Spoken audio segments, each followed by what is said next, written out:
The world watched in stunned silence as news broke that Prince Harry, once hailed as the People's Prince and global humanitarian, had been arrested in connection to what investigators are calling one of the largest international fraud scandals of the decade. It wasn't just a story about a royal caught in the jaws of justice. It was the unraveling of a carefully constructed narrative, a dream-turned-nightmare that now threatens to destroy everything Harry and Meghan Markle built since stepping away from royal life. For years, the Invictus Games had stood as a beacon of hope and healing, a symbol of Harry's redemption and purpose after the trauma of losing his mother and his decision to abandon his royal duties. But now, in a shocking twist, prosecutors allege the Games were little more than a smokescreen, an elaborate front for laundering hundreds of millions of dollars through offshore accounts and shady donors with ties to international crime syndicates. The headlines were brutal. Invictus implodes, Prince Harry behind bars.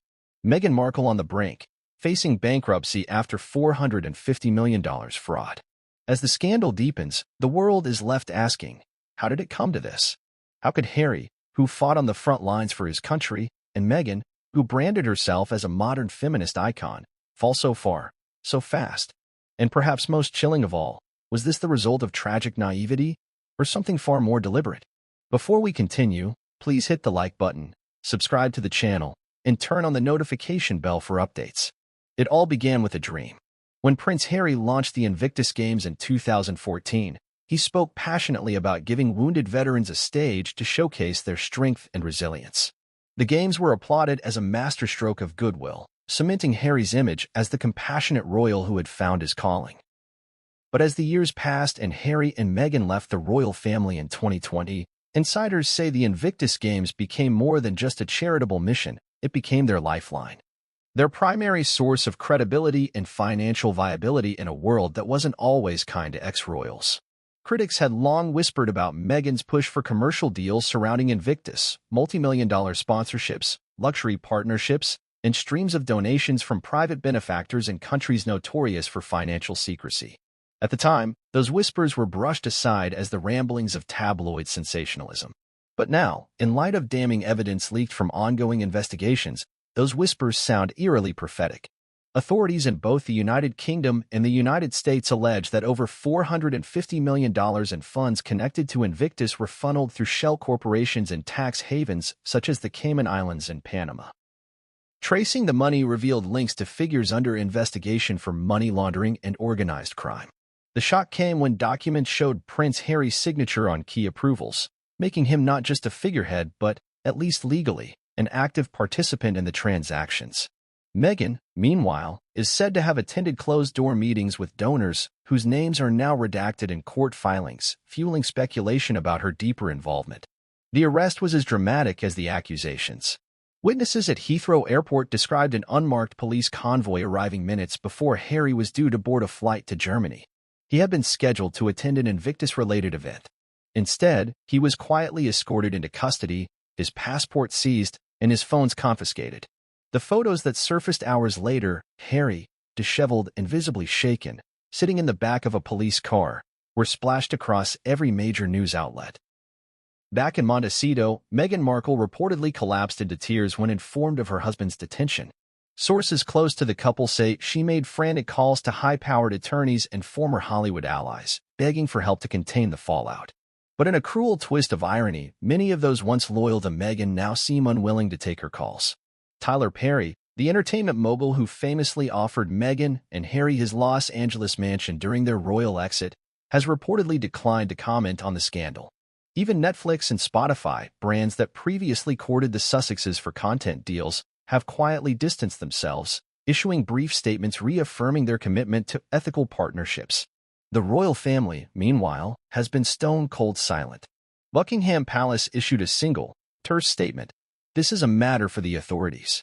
The Duke and Duchess of Sussex are no longer working members of the royal family. No words of support. No offers of legal aid. Insiders suggest this silence speaks volumes about the rift between Harry and his family, which now appears unbridgeable. For Meghan, the nightmare has only just begun. As Harry sits in a holding cell awaiting a bail hearing, financial experts warn that Meghan's fortune, much of it tied up in property and brand deals, could be wiped out in the blink of an eye. With creditors circling and lawsuits mounting, The former actress who once envisioned herself as a global icon of power and independence now faces the grim prospect of bankruptcy.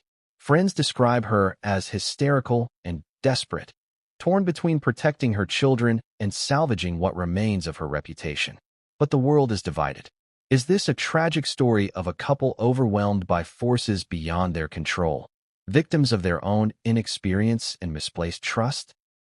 Or is it the unmasking of a calculated scheme, with Harry and Meghan as willing players in a high-stakes game that went disastrously wrong? This is not just another royal scandal. This is a reckoning, a moment that could redefine how history remembers the Duke and Duchess of Sussex. Over the next hour, we'll take you deep inside the labyrinth of lies, betrayal, and greed that led to Harry's arrest and Meghan's financial ruin. From the rise of the Invictus Games to the explosive allegations of fraud and money laundering, we'll uncover the secrets powerful people never wanted you to know. But be warned, what you're about to hear may change everything you thought you knew about Harry and Meghan. Are you ready to uncover the truth? When Prince Harry first unveiled the Invictus Games in 2014, the world saw a young man finally stepping out of the shadow of his mother's tragic death and the rigid traditions of the monarchy. It was hailed as his moment of transformation. A soldier turned humanitarian, giving wounded veterans a platform to reclaim their strength and dignity. The launch event in London was met with thunderous applause, and Harry, dressed in his military uniform, appeared every bit the prince with a purpose. The image was powerful, emotional, and deeply symbolic. After years of tabloid headlines about partying and scandal, Harry seemed to have found redemption and service. In those early years, the Invictus Games were pure and uncomplicated in the public eye.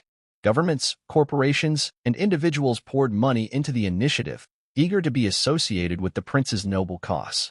But behind the glossy branding and inspirational speeches, there were whispers in certain circles about a troubling trend. Some veteran groups questioned how funds were allocated. Others wondered about the lavish spending on promotional events. Five-star hotels, luxury transportation for VIP guests, and extravagant opening ceremonies that seemed more Hollywood than humanitarian. Yet no one dared to speak too loudly. To question Invictus was to risk being labeled ungrateful or even unpatriotic. Who could criticize an initiative that gave wounded warriors hope? But over time, those whispers grew louder. As Harry and Meghan's relationship blossomed, the Invictus Games took on new significance. For Meghan, Invictus was her first introduction to royal life, attending the Toronto Games in 2017 alongside Harry. Their hand-in-hand stroll at the event became one of the defining images of their courtship, a picture of unity and shared purpose. But some insiders now suggest that Meghan saw more than just a charitable endeavor. To her, the Invictus Games represented a powerful brand with untapped potential, a vehicle to launch the Sussexes as global icons of influence and wealth. After their dramatic exit from the royal family in 2020, dubbed Megxit by the British press, Harry and Meghan were in uncharted waters. Stripped of their royal roles and facing a tidal wave of negative publicity, they needed to build an independent empire fast. The Invictus Games became a cornerstone of their strategy. Meghan, ever the strategist, reportedly encouraged Harry to leverage the brand to attract high-profile sponsors, form lucrative partnerships, and secure donations from private investors. It worked. Deals with international corporations and undisclosed benefactors poured in, swelling Invictus's financial reserves to unprecedented levels. To the outside world, it appeared to be a triumphant success story, a young couple overcoming adversity to lead a modern, global movement. But behind the scenes, financial analysts would later uncover a troubling pattern of opaque transactions and convoluted financial structures. Millions of dollars were reportedly funneled through holding companies registered in notorious tax havens. Places like the British Virgin Islands, Panama, and the Cayman Islands. Investigators found themselves tracing a labyrinth of shell corporations, some with no employees and others linked to individuals under investigation for money laundering. At first, Harry seemed blissfully unaware. According to close aides, he trusted his advisors and Meghan implicitly, signing documents without fully reading them. But others argue Harry was not as naive as he appeared. One former Invictus staffer, speaking anonymously, claimed Harry was repeatedly warned about unvetted donors with ties to foreign oligarchs and shadowy organizations. He didn't want to hear it, the staffer said. To Harry, these people were simply philanthropists helping his cause. He believed Meghan when she said they needed these connections to stay relevant and solvent. The turning point came when a single transaction raised red flags with financial regulators in the United States. A $30 million donation from a Monaco-based foundation triggered an automatic review due to the foundation's links to a known money launderer. That review would quietly evolve into a full-blown international investigation spanning 3 countries and involving agencies like the FBI, the UK's Serious Fraud Office, and Interpol. By late 2024, investigators had compiled a mountain of evidence: wire transfers to offshore accounts, payments disguised as consulting fees, and massive unexplained withdrawals. The total sum unaccounted for? Over $450 million. Yet even as the noose tightened, Harry and Meghan continued to project confidence. They appeared at red carpet events, launched new projects, and gave interviews about their commitment to ethical leadership. But behind closed doors, cracks were forming. Harry reportedly became increasingly anxious, asking pointed questions about Invictus's finances. Meghan, according to insiders, urged him to trust the process and reassured him that their advisors had everything under control. It was a dangerous combination: Harry's desperation to protect his legacy and Meghan's determination to build their empire at all costs. Together, they had unwittingly walked into a trap that would soon engulf their lives in scandal. The dream of Invictus, a golden vision of hope and healing, had begun to darken. This chapter ends with an unsettling realization: the very project that redeemed Harry's image may have become the instrument of his downfall. In the early days of her relationship with Prince Harry, Meghan Markle entered the royal sphere like a whirlwind, graceful, confident, and with an air of determination that captured both admiration and suspicion. She was no stranger to ambition. Before meeting Harry, Meghan had carefully cultivated her brand as an actress, philanthropist, and lifestyle blogger. But the moment she stepped into the world of crowns and centuries-old traditions, Meghan seemed to set her sights higher, envisioning a global platform that could rival any royal title. To those who knew her in Hollywood, Meghan had always been strategic. She understood the power of branding, storytelling, and alliances. And in Prince Harry, she found not only a partner, but also a key to unlocking access to the kind of influence she had long desired. Yet it wasn't until after their marriage that Meghan's true influence over Harry, and by extension, over the Invictus Games, began to reveal itself. Initially, Meghan's involvement in Invictus was subtle. At the Toronto Games in 2017, her presence was limited to smiling in the stands and supporting Harry as he mingled with athletes and dignitaries. But insiders now claim that even then, Meghan was observing, analyzing, and quietly identifying opportunities. She was impressed by the scale of the games, the media attention, and the emotional resonance it created worldwide. But she also noted the untapped potential financially and politically. When Harry and Meghan made the seismic decision to step back from their royal duties in 2020, they faced an uncertain future. Stripped of their royal funding and official roles, the couple needed to chart a new path. Meghan reportedly proposed a bold strategy: build a private empire rooted in humanitarian branding but bolstered by high-powered partnerships and commercial ventures. According to sources close to the Sussexes, Meghan identified Invictus as a crucial asset in their reinvention. She saw it as more than just a charity, one former aide revealed. To Meghan, Invictus was a globally recognized brand. It had emotional weight, celebrity appeal, and the potential to attract big-money sponsors. She thought it could be the centerpiece of their post-royal identity. Under Meghan's guidance, the Sussexes began to repackage Invictus with a polished, modern aesthetic. Lavish promotional videos were produced, featuring dramatic music, slow-motion shots of athletes, and sleek graphics. The game's social media presence exploded, with Meghan reportedly pushing for high-end collaborations with luxury brands to elevate its profile. But this rebranding came at a cost. Critics say Meghan's Hollywood-style approach clashed with the original ethos of Invictus. Veterans who had once felt the games were by them, for them, began to voice concerns about the growing emphasis on celebrity involvement and red carpet glamour. Meghan's insistence on first-class accommodations for VIP guests, exclusive gala dinners, and high-budget media campaigns raised eyebrows. Behind the scenes, Meghan was also reportedly instrumental in pursuing international donors. Emails later leaked from the investigation revealed Meghan's enthusiastic correspondence with representatives of foreign foundations and ultra-wealthy individuals, some of whom had controversial reputations. In one exchange, Meghan is said to have written, our vision is global, and we need partners who understand the scale of what we're building. Investigators allege that several of these partners funneled money into the Invictus ecosystem through shell companies and offshore accounts. While Meghan maintained she had no knowledge of any wrongdoing, skeptics question how such large sums could move without her awareness. According to legal experts analyzing the case, Meghan's position is complex.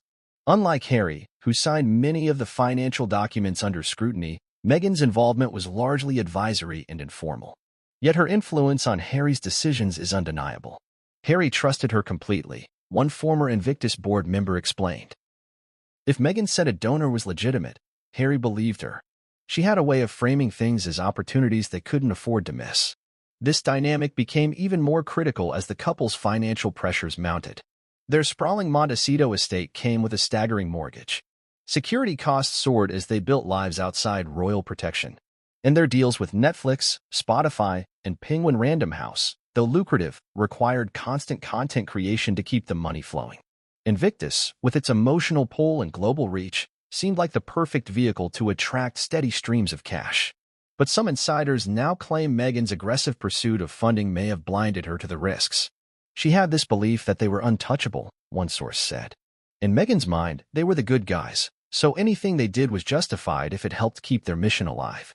She didn't see, or didn't want to see, the darker side of these financial relationships. Even now, as the scandal engulfs them, Meghan maintains her innocence. In a private conversation with a confidant, later leaked to the press, she allegedly said, "I only ever wanted to protect Harry and build something meaningful for our family. I never imagined it would come to this." But critics argue that Meghan's desire to control the Sussex narrative, coupled with her flair for grand gestures, created a perfect storm. By mixing charity with commerce and trust with ambition, she may have unwittingly laid the groundwork for the catastrophe now playing out on the world stage. As investigators continue to dig through financial records and encrypted emails, one question looms large. Was Meghan merely a supportive wife swept up in circumstances beyond her control, or a key architect of the Sussex's high-stakes gamble? This chapter ends on a chilling thought. For Meghan, every decision was meant to secure her family's future. But in the process, did she lead them straight into ruin? The warning signs were there long before anyone in the public suspected a thing. In the quiet corridors of power and finance, murmurs began to circulate about inconsistencies in the Invictus Games accounts. It started small, anomalies buried in the fine print of quarterly reports, whispers among mid-level accountants about unusual donor patterns, and subtle concerns raised by veterans who noticed delays in funding for their programs. But those red flags, ignored or dismissed at the time, would eventually bloom into a full-scale scandal that now threatens to consume Prince Harry and Meghan Markle entirely. In 2021, just 1 year after Harry and Meghan's dramatic exit from royal life, the Invictus Games Foundation received its largest single private donation to date. A staggering $50 million wired from a newly established foundation based in Dubai. On paper, it was an act of extraordinary generosity from a wealthy benefactor eager to support wounded veterans. But behind closed doors, financial regulators in the UAE had already flagged this donor for potential links to international money laundering networks. At first, no one dared question the Sussex's judgment. After all, Harry was a war veteran himself, beloved for his candor and compassion. Meghan was the charismatic partner who had brought Hollywood glamour to the royal family. Together, they were seen as untouchable, a golden couple whose ambitions were cloaked in the language of social good. To criticize them was to risk being labeled bitter, jealous, or worse. Yet within the Invictus organization, unease was growing. One former staff member recalled a heated boardroom meeting where concerns were raised about the provenance of large overseas donations. "We had no idea where this money was really coming from," the staffer admitted. Their concerns were met with reassurances from senior advisors who insisted that all due diligence had been carried out. Meghan, in particular, is said to have championed the donors, dismissing critics as overly cautious and resistant to innovation. "This is how global philanthropy works now," she allegedly told one reluctant board member. "If we don't move with the times, we'll be left behind." But not everyone was convinced. In late 2021, a British journalist quietly began investigating the Sussex's finances after noticing a series of curious property acquisitions linked to companies associated with the Invictus Games. Using publicly available records, the journalist traced a web of offshore entities in tax havens like Panama and the Seychelles. The complexity of these structures was breathtaking, even by the standards of global finance. The journalist's preliminary findings suggested that money meant for veterans programs might be siphoned into ventures far removed from the charity's stated mission. But before the story could be published, the journalist reportedly received legal warnings from high-powered attorneys representing the Sussexes. The investigation was shelved, and the matter faded from public view for a time. Meanwhile, Harry and Meghan continued to dazzle audiences worldwide. They signed lucrative deals with streaming giants, launched podcasts and documentaries, and graced magazine covers touting their life of purpose. But insiders noticed a growing tension in Harry's demeanor. In private meetings, he began asking pointed questions about the flow of funds within Invictus. According to a former aide, Harry's tone shifted from casual curiosity to deep anxiety. He wanted to believe everything was above board, the aide said. But you could tell he was starting to doubt.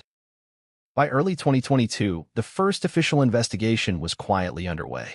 The UK's Charity Commission opened a discreet inquiry after receiving multiple anonymous complaints about Invictus's finances. Then came the bombshell. A whistleblower from within the Sussexes' own inner circle provided authorities with a cache of documents detailing irregular wire transfers and payments to consultants with no clear job descriptions. One document, now central to the investigation, showed Harry's signature authorizing a $12 million development fee to a company registered in the Cayman Islands. When asked about the payment later by investigators, Harry reportedly appeared bewildered, claiming he had signed the paperwork on the advice of his financial team and Meghan, who assured him it was standard procedure. For Meghan, the revelations posed a double threat. Not only were her family's finances under scrutiny, but so was her carefully cultivated public image. In a leaked email to a close associate, Meghan allegedly wrote, "We have to get ahead of this. The media will twist it into something sinister if we don't control the narrative." But controlling the narrative was becoming increasingly difficult. By mid-2022, international regulators had joined the probe, citing concerns that funds linked to Invictus were being laundered through European and Middle Eastern banks. The FBI also began monitoring transactions involving American donors to the Sussexes' charitable ventures. The first cracks in their fortress of goodwill appeared when a small veterans organization in the UK publicly accused the Invictus Games Foundation of withholding promised funds. Their statement was polite but pointed. "We are deeply grateful for the visibility Prince Harry has brought to veterans issues, but we are still waiting for the financial support pledged over a year ago." Suddenly, the whispers turned into headlines. Newspapers began asking uncomfortable questions about the Sussexes' spending habits. Why, for example, was a charity for wounded veterans paying millions in consulting fees to firms with no visible track record in healthcare or rehabilitation? And why did so many of these firms seem to vanish from corporate registries months after receiving payments? By the time investigators uncovered the $450 million shortfall in late 2022, the damage was irreversible. The public narrative had shifted from admiration to suspicion. The red flags, ignored for so long, now looked like glaring sirens. This chapter closes with a chilling sense of inevitability. The Invictus Games, once Harry's proudest achievement, had become a minefield of financial deception. And the world was only beginning to grasp the scale of the scandal. The numbers didn't make sense.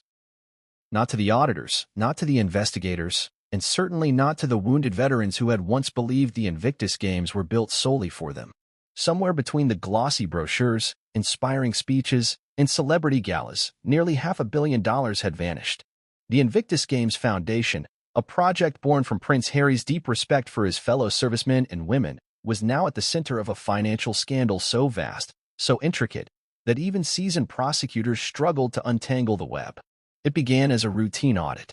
When regulators first noticed inconsistencies in the Foundation's financial statements, they assumed it was a matter of mismanagement or sloppy bookkeeping.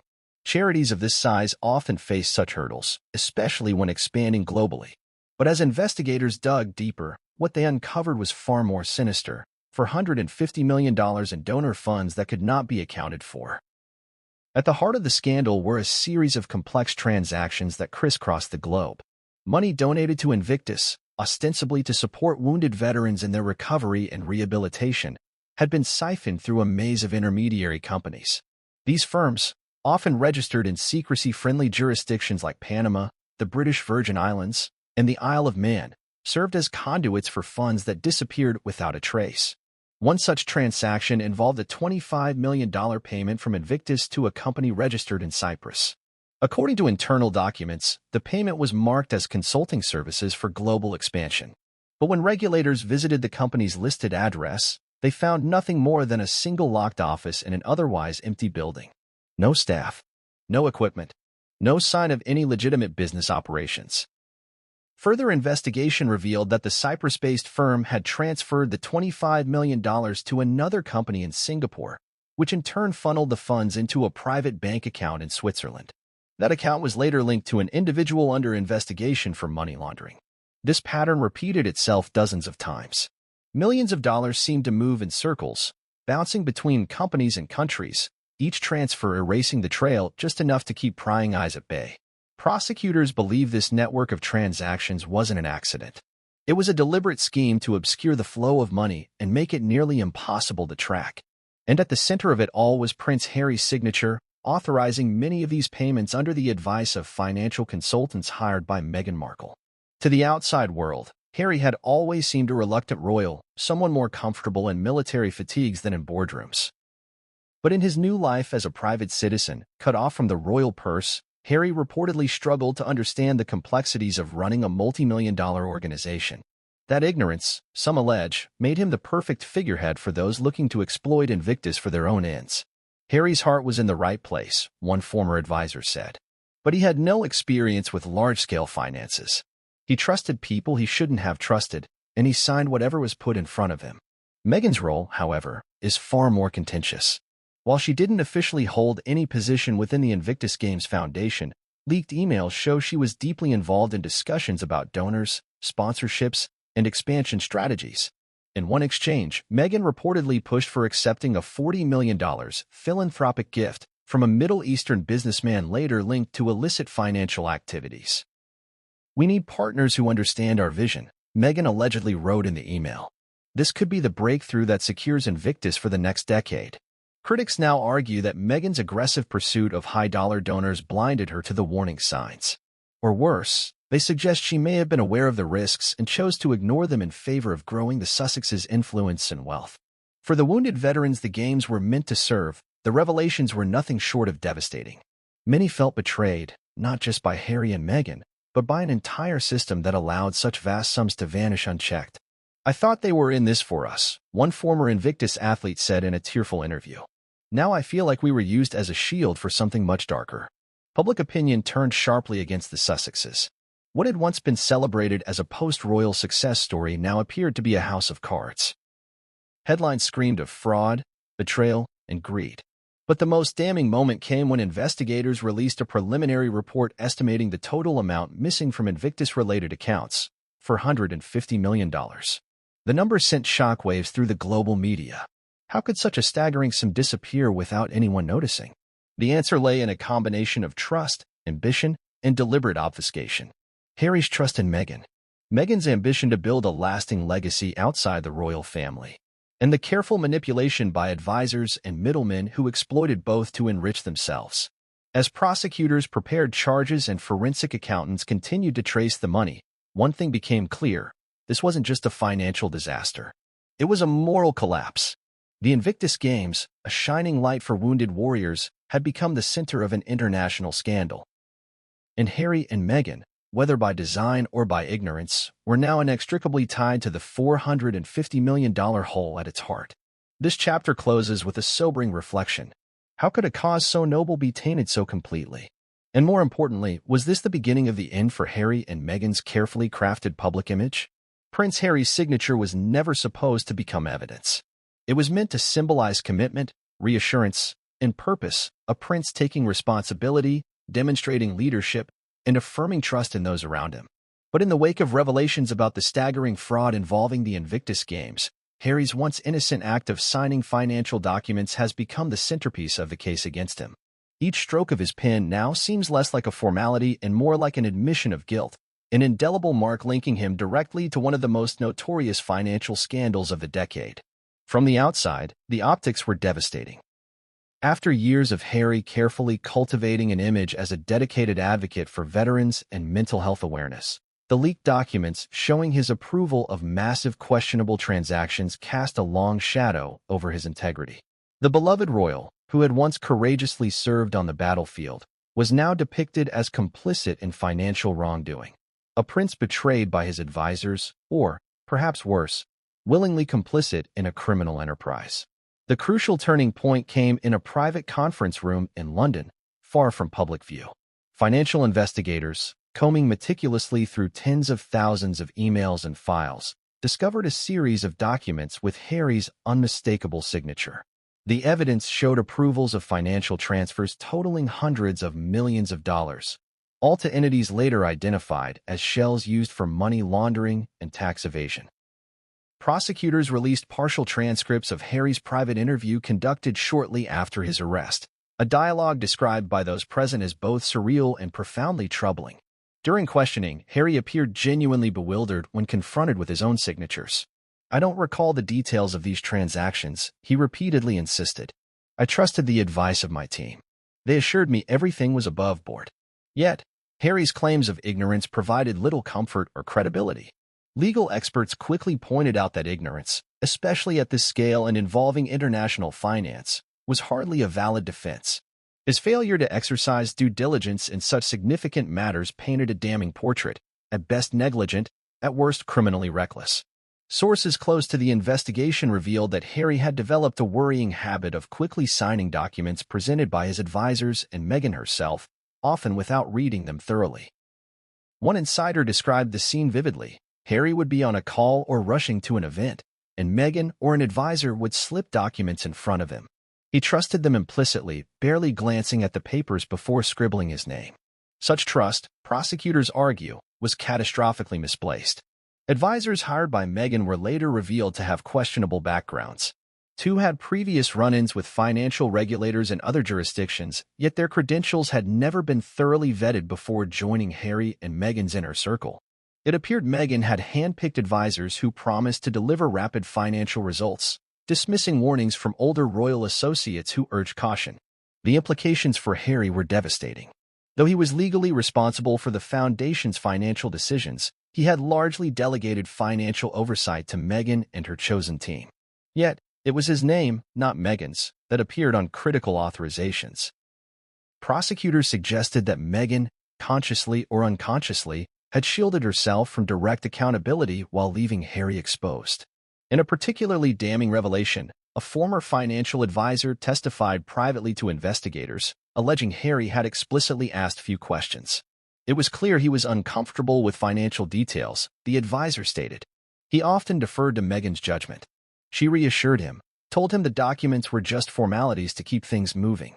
Meanwhile, Meghan reportedly distanced herself from direct oversight of financial transactions, limiting her involvement to meetings, strategic discussions, and occasional emails.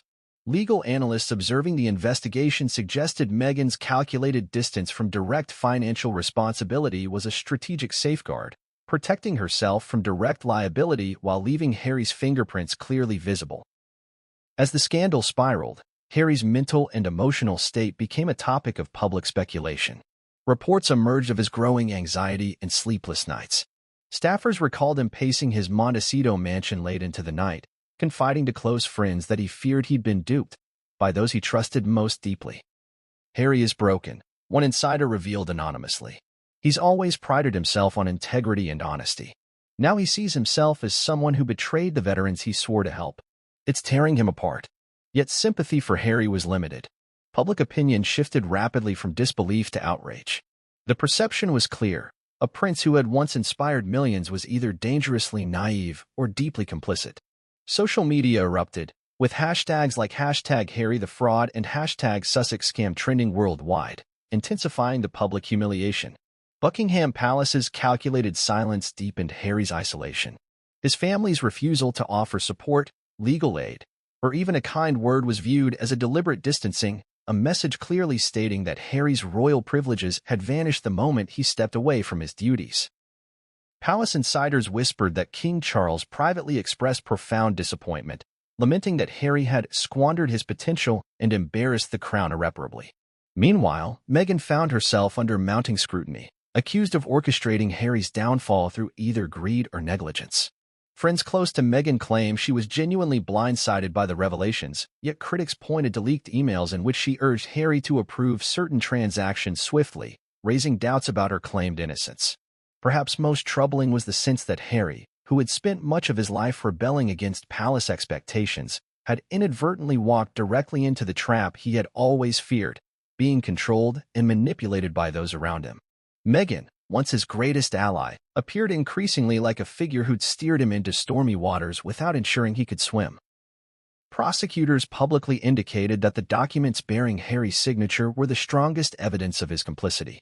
Every signed authorization now represented a potential nail in his legal coffin. Even Harry's fiercest defenders found it difficult to justify his actions, recognizing that the evidence was more than circumstantial, it was explicit and devastating. As Harry awaited his first public appearance in court, rumors swirled that his defense team would argue diminished responsibility, claiming Harry's mental health had deteriorated significantly during the period in question. Friends expressed concern that Harry was withdrawing further into himself, overwhelmed by shame and regret. This chapter ends with Harry trapped in an emotional and legal quagmire of his own making. Once a symbol of hope and compassion, his signature had now become an emblem of betrayal and disgrace, forcing the world to question the true character of the man they once admired. When Harry and Meghan Markle dramatically exited royal life, pledging independence and financial transparency, the world watched closely to see how their promise of authenticity and restraint would hold up. At first, their story was appealing, a modern fairy tale that captured the imagination. Two brave souls, sacrificing privilege for principles. Yet, gradually, the cracks began to show, revealing a lifestyle so extravagant, so disconnected from their public messaging, that it became impossible to ignore. Their sprawling Montecito estate in California was a vivid symbol of their new life. Purchased in the summer of 2020 for a staggering $14.7 million, the mansion quickly became emblematic of the Sussexes' lavish taste and ambition. Spanning 18,000 square feet, complete with 9 bedrooms, 16 bathrooms, a swimming pool, tennis courts, rose gardens, and even its own olive grove, the home was more reminiscent of aristocratic palaces than the humble, sustainable lifestyle the couple often touted. Initially, the Sussexes' opulent living didn't draw intense criticism. Fans argued the pair deserved privacy, comfort, and security after the pressures of royal life. Yet, as stories surfaced of their costly renovations and luxurious additions, public sympathy began to wane. Rumors swirled of a private cinema, bespoke interiors, designer furnishings shipped from Europe, and even imported trees from Italy costing tens of thousands of dollars each. This excessive display of wealth stood in stark contrast to the modest, relatable image Harry and Meghan presented in their carefully crafted interviews. Moreover, financial documents obtained by the media painted a troubling picture of a couple living far beyond their apparent means. Despite their substantial earnings from deals with Netflix, Spotify, and publishing giant Penguin Random House, experts began to question whether their income matched their expenditures. Analysts pointed to escalating costs, not just of their lavish home, but also of private jets, high-end vehicles, designer clothing, personal chefs, wellness coaches, elite security teams, and costly international trips often cloaked as charitable or humanitarian visits. Their travel expenses quickly became a sore point with the public. On multiple occasions, Harry and Meghan faced harsh criticism for choosing private jets over commercial flights, despite their outspoken stance on environmental issues and climate change. Critics slammed them for hypocrisy, accusing the couple of preaching sustainability while frequently traveling on Gulfstream jets at costs averaging tens of thousands of dollars per flight hour. One notorious trip saw the Sussexes jetting off to New York for a series of appearances billed as charitable events, yet documents later leaked revealed the trip cost close to $500,000. 5-star hotel suites, luxury cars, elite bodyguards, and elaborate receptions with wealthy donors further fueled accusations that Harry and Meghan's activism was more about building their brand and enjoying an opulent lifestyle than about genuinely supporting causes. Their wardrobe choices added fuel to the fire. Meghan, whose style had always been meticulously planned, was frequently seen in designer garments that ran into tens of thousands of dollars per event. One gown alone, worn at a fundraising gala, reportedly cost $25,000, sparking intense backlash. Online commenters criticized the Sussexes for promoting social equality while dressing in outfits that cost more than many people's annual salaries. The optics were troubling. even to longtime supporters. Questions multiplied about how exactly Harry and Meghan were financing their extravagant lifestyle. Observers noted that the Sussexes' visible income streams, public speaking engagements, entertainment deals, and publishing royalties, did not fully account for their conspicuous spending. Speculation intensified that the couple might be diverting funds intended for charitable endeavors, a theory once dismissed as conspiratorial gossip, but now gaining traction amid the growing Invictus Games scandal. Behind closed doors, tensions reportedly began to rise between the couple. Friends close to Harry described him as increasingly uneasy about their spending habits. He had grown up wealthy, yet his wealth had always been largely managed by palace advisors. Now, without that institutional oversight, Harry reportedly expressed discomfort about the rapid depletion of their finances, confiding to friends his fears that their lavish lifestyle could become unsustainable or, worse, scandalous. Meghan, meanwhile, seemed confident their public image would protect them. She reassured Harry their brand was strong enough to withstand scrutiny, arguing that the luxurious facade was essential for attracting lucrative partnerships. Yet critics now argue that Meghan may have misunderstood the nature of public perception, overestimating the public's tolerance for such contradictions and underestimating the risk that their wealth and its mysterious sources could be their undoing. Even charitable events became suspect. At one Invictus fundraising gala held in Beverly Hills, guests reportedly noticed a stark discrepancy between the promised purpose of supporting wounded veterans and the extravagant nature of the event itself. Tickets were priced upwards of $10,000 per plate, attracting wealthy Hollywood elites more interested in networking than in the actual charity. Behind the scenes, a substantial percentage of funds raised reportedly went directly into covering the event's lavish expenses, sparking internal disputes among Invictus board members. The perception of Harry and Meghan as privileged and out of touch grew increasingly toxic as more details emerged. Social media criticism intensified, with online commentators frequently contrasting their extravagant lifestyle with Harry's original promise to lead a modest, meaningful life outside the palace. This growing perception problem wasn't just superficial, it threatened to erode the couple's credibility entirely. In response to mounting criticism, Harry and Meghan attempted damage control. They released carefully scripted statements emphasizing their charitable commitments and investments in environmental and social justice initiatives. Yet, these attempts fell flat amid the sheer volume of evidence documenting their lavish expenditures.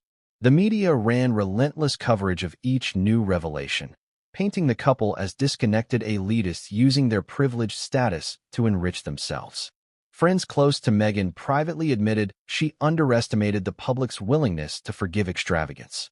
One source recalled a tense exchange between Meghan and Harry in their Montecito home, where Harry expressed anger over media coverage linking their spending directly to alleged financial improprieties tied to Invictus funds. Meghan reportedly insisted their financial choices had been necessary investments to maintain their independence and expand their brand, but Harry reportedly snapped back, asking, "At what cost?" The answer soon became painfully clear. As investigators unraveled the complex web of financial improprieties surrounding the Invictus Games, it was impossible not to see Harry and Meghan's lavish lifestyle as a direct beneficiary of the scandal.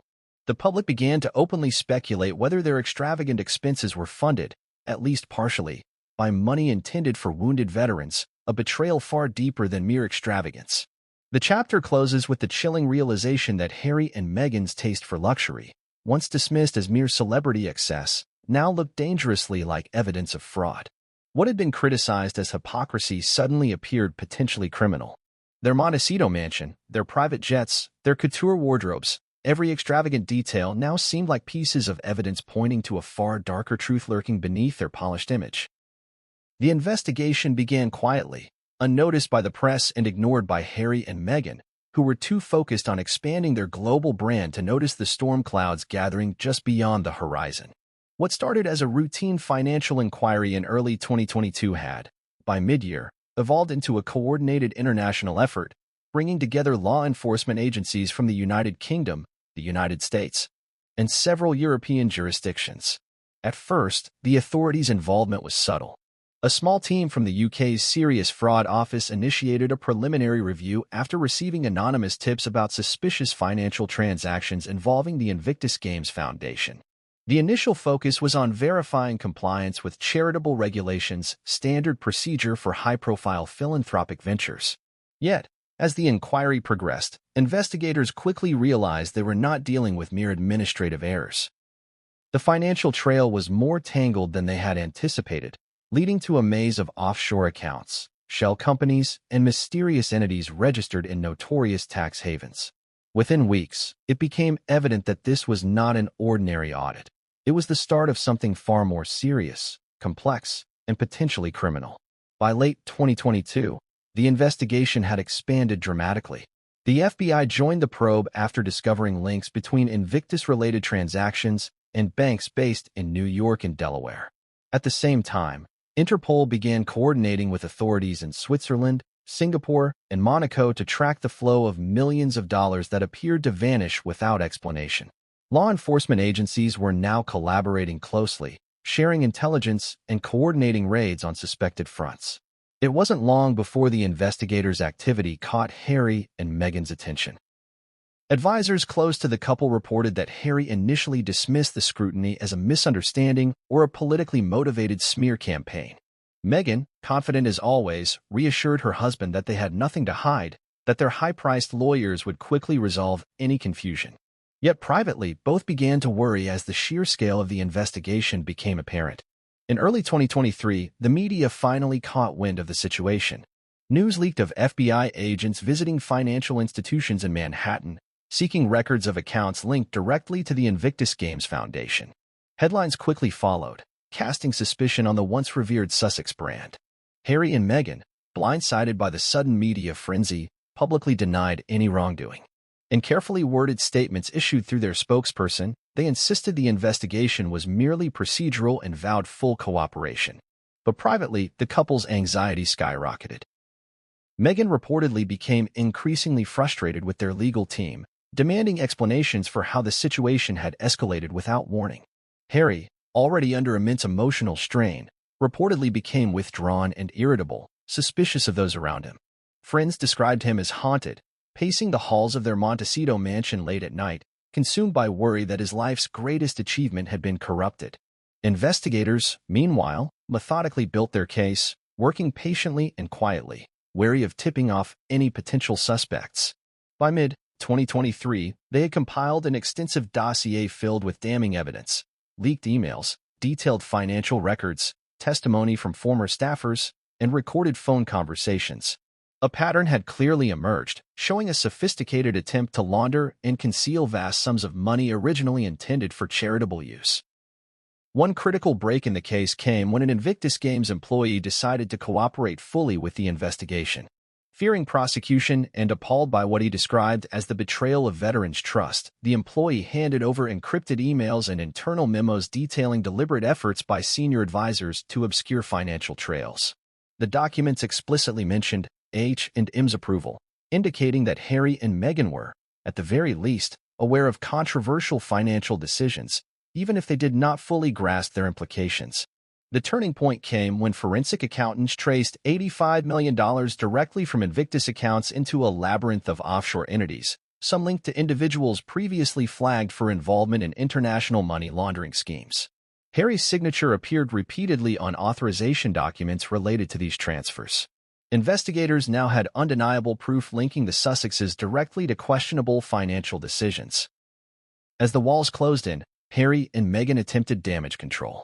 Their lawyers offered explanations to the media, claiming ignorance, oversight, or simply bad advice from consultants. But the public was losing patience. Social media erupted with outrage, demanding transparency and accountability. Headlines accused the Sussexes of betrayal and hypocrisy, questioning their commitment to the very veterans they claimed to champion. In a last-ditch attempt to control the narrative, Meghan arranged a high-profile interview to address the allegations head-on. Speaking to a prominent journalist, she passionately defended Harry, insisting he was a victim of misplaced trust. Yet her carefully chosen words backfired. Observers noted that Meghan's account conveniently distanced her from direct involvement, leaving Harry increasingly isolated. Meanwhile, behind the scenes, investigators were closing the net.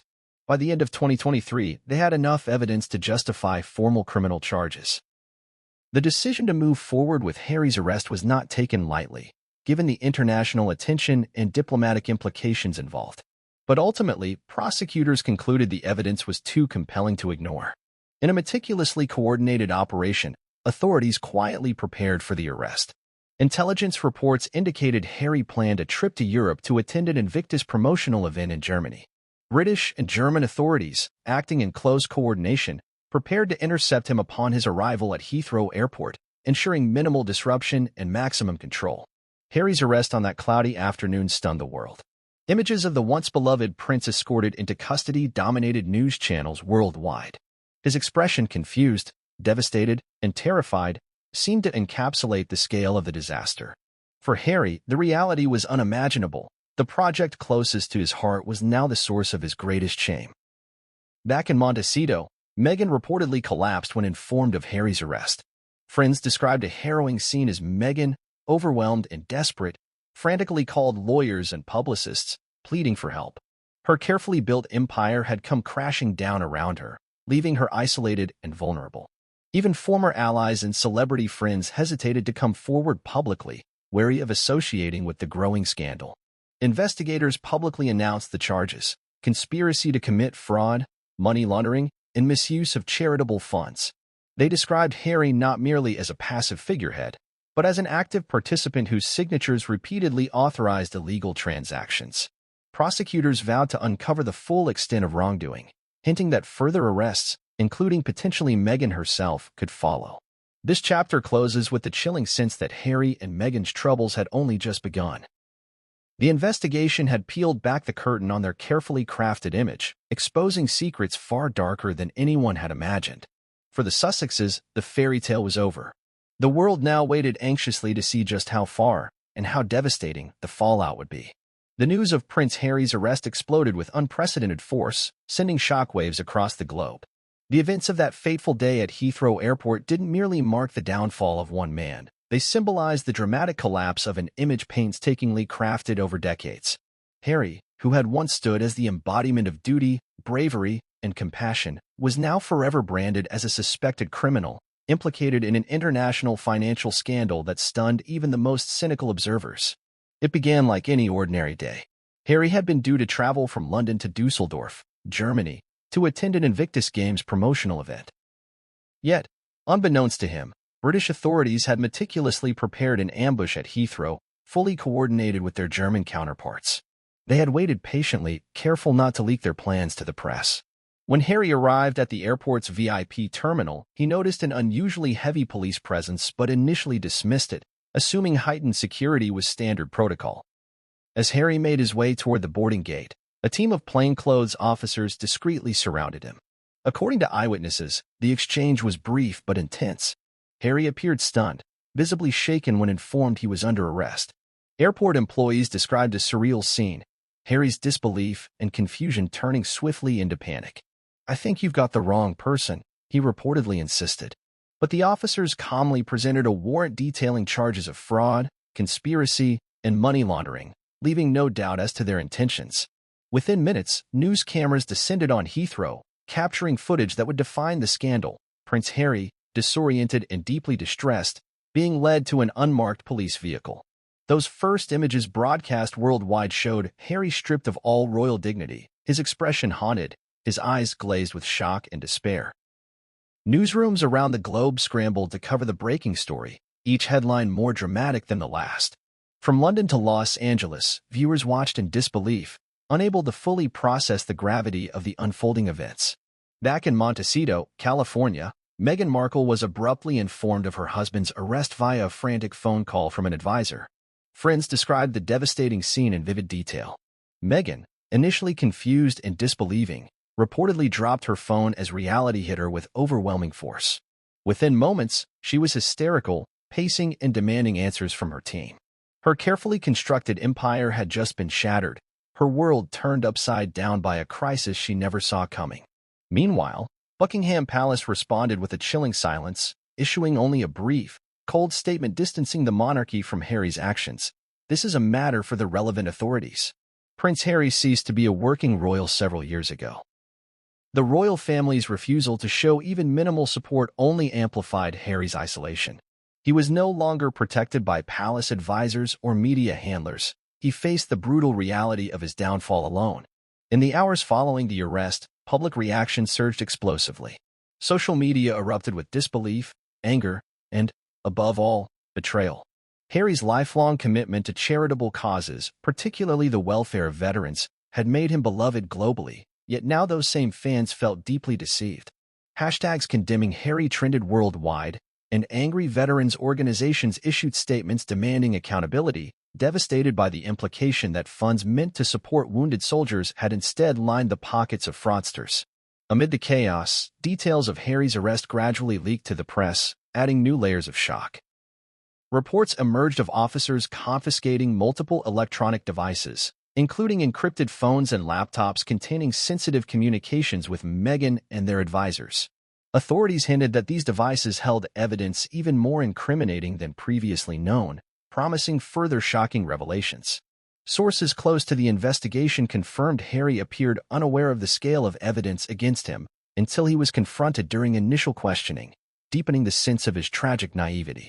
Within days, the scandal was labeled the most shocking royal crisis since Princess Diana's death.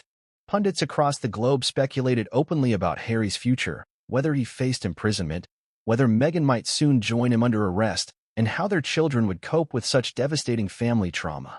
Many media commentators suggested Harry's arrest was a devastating indictment of the Sussexes' entire brand. Built on principles of empathy, transparency, and integrity, now seemingly shattered beyond repair. Public speculation quickly turned to Meghan's own involvement, particularly her potential legal jeopardy. Sources close to the investigation revealed investigators were closely scrutinizing Meghan's role, examining emails, texts, and financial transactions she approved or influenced. Meghan immediately engaged a high-profile team of attorneys, publicly asserting her innocence. Yet privately, sources described her as terrified, deeply concerned about what the authorities might uncover, particularly regarding her role in recruiting questionable donors and financial partners. Yet the emotional impact of Harry's arrest extended far beyond Meghan and the royal family. Veterans around the world expressed anger and disillusionment, betrayed by the man they once saw as their most passionate advocate. The Invictus community grappled with feelings of profound sadness and confusion, struggling to reconcile their image of Harry as a champion with the shocking accusations of fraud and exploitation. Within days, news emerged that Harry would face a public bail hearing. The courtroom, set to become the stage for a global spectacle, promised further humiliation for the beleaguered prince. Rumors circulated that prosecutors would publicly present damning evidence from seized communications, directly implicating Harry in knowingly approving suspicious transactions. The anticipation of further humiliation weighed heavily upon Harry, who reportedly spent his initial hours in custody distraught and withdrawn, grappling with the unimaginable reality of his predicament. Meghan's attempts to publicly support Harry were cautious and reserved. Advisors reportedly warned her against appearing overly defensive or sympathetic, cautioning her to distance herself from the scandal as much as possible. Yet Meghan reportedly struggled to heed this advice, torn between protecting her own reputation and standing by her husband. In a carefully worded public statement, Meghan emphasized her faith in Harry's innocence, but stopped short of offering any detailed defense. The weeks following Harry's arrest saw relentless media scrutiny. Every aspect of the Sussexes' life was dissected mercilessly. Financial records were leaked to tabloids, exposing their extravagant lifestyle funded partly by money now under criminal investigation. Gossip columns speculated about their marriage, suggesting tensions behind closed doors had intensified, particularly regarding Meghan's role in shaping their financial decisions. Harry's arrest, therefore, symbolized more than personal failure. It represented the collapse of a carefully constructed image, a global celebrity couple whose influence was supposedly rooted in authenticity and compassion, now revealed as possibly manipulative and self-serving. Their carefully curated narrative of victimhood and defiance suddenly appeared hollow, exposed by the hard facts of financial impropriety. As this explosive chapter ends, Harry remains detained, isolated, and awaiting his fate. Meghan is trapped in Montecito, watching helplessly as her life unravels publicly. Meanwhile, the world remains transfixed, eagerly awaiting what promises to be an explosive courtroom showdown, a confrontation that could permanently redefine the Sussex legacy leaving the couple forever branded by scandal. In the immediate aftermath of Prince Harry's arrest, Meghan Markle found herself utterly isolated. The fairy tale romance that had once captivated the world had now shattered spectacularly, leaving her stranded in a mansion that suddenly felt more like a gilded cage than a home. The Montecito estate, once the backdrop to their carefully curated image of family bliss and prosperity, had become eerily silent, a sprawling monument to broken dreams and betrayal. As news of Harry's detention reverberated globally, Meghan's phone, which typically buzzed incessantly with messages of support, collaboration proposals, and invitations, suddenly went cold. Friends who once publicly praised her bravery and resilience fell silent. Hollywood associates distanced themselves swiftly and discreetly, unwilling to be dragged down by scandal. Even Tyler Perry, the mogul who had once offered refuge when Meghan and Harry fled the United Kingdom, reportedly declined to take Meghan's calls in the critical days after Harry's arrest. Inside her now desolate mansion, Meghan desperately attempted to maintain control. According to aides, she became fixated on crisis management, holding frantic virtual meetings with a revolving door of high-priced lawyers and publicists. Yet these sessions were chaotic, filled with arguments and confusion, reflecting the panic at the heart of Meghan's new reality. Sources later recounted hearing Meghan's voice echoing through empty halls, alternating between angry shouts and tearful pleading, demanding assurances from advisors who increasingly had none to give. Meanwhile, Meghan grappled with profound personal anguish. Friends described her emotional state as deeply unstable, often tearful, frequently enraged, yet always defiant. Her mother, Doria Ragland, was said to have rushed to her side, attempting to provide emotional support, yet even that bond appeared strained as Meghan grappled with the magnitude of the crisis unfolding around her. Meghan's isolation was further compounded by the relentless scrutiny of the media, which camped outside her property, documenting every movement, every guest, every whispered rumor. News outlets worldwide broadcast footage of Meghan pacing her estate grounds, capturing images of her distressed face through telephoto lenses. Her once carefully guarded privacy evaporated overnight, replaced by a cruel spotlight highlighting every flaw and vulnerability. Desperation mounted as Meghan watched her carefully built public image crumble piece by piece.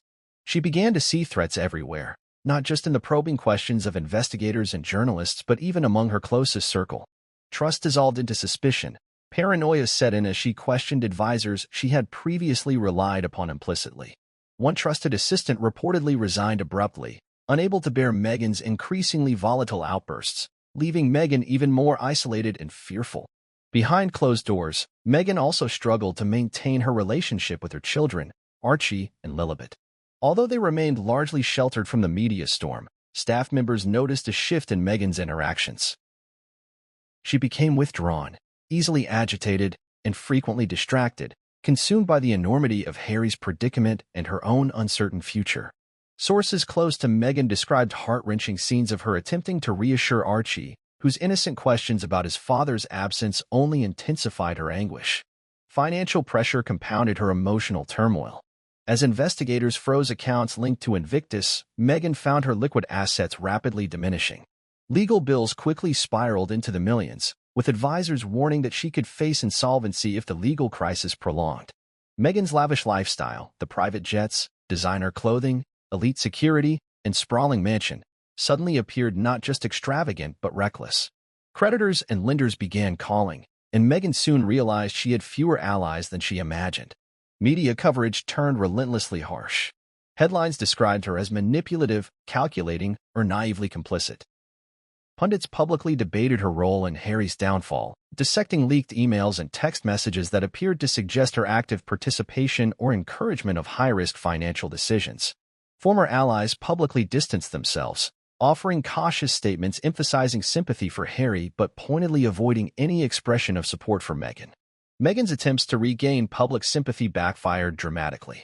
A hastily arranged television interview intended to humanize her plight descended into disaster. Critics accused her of playing the victim, unwilling to take responsibility for her actions or express genuine remorse. Viewers noted her careful choice of words, distancing herself subtly from the financial scandal, inadvertently reinforcing perceptions of betrayal, both toward Harry and the veterans whose cause she had once championed. Friends noticed that Meghan's public composure masked an internal battle between defiance and despair. In private moments, She reportedly expressed fury at what she saw as betrayal by advisors, friends, and the media alike. "They built me up, then tore me down," she allegedly said bitterly in a leaked private conversation. Yet friends close enough to witness her vulnerability described her privately weeping, admitting she felt abandoned, deeply misunderstood, and utterly alone. The silence from Buckingham Palace deepened her isolation.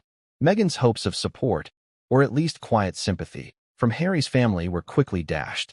King Charles and Prince William reportedly made no effort to contact her,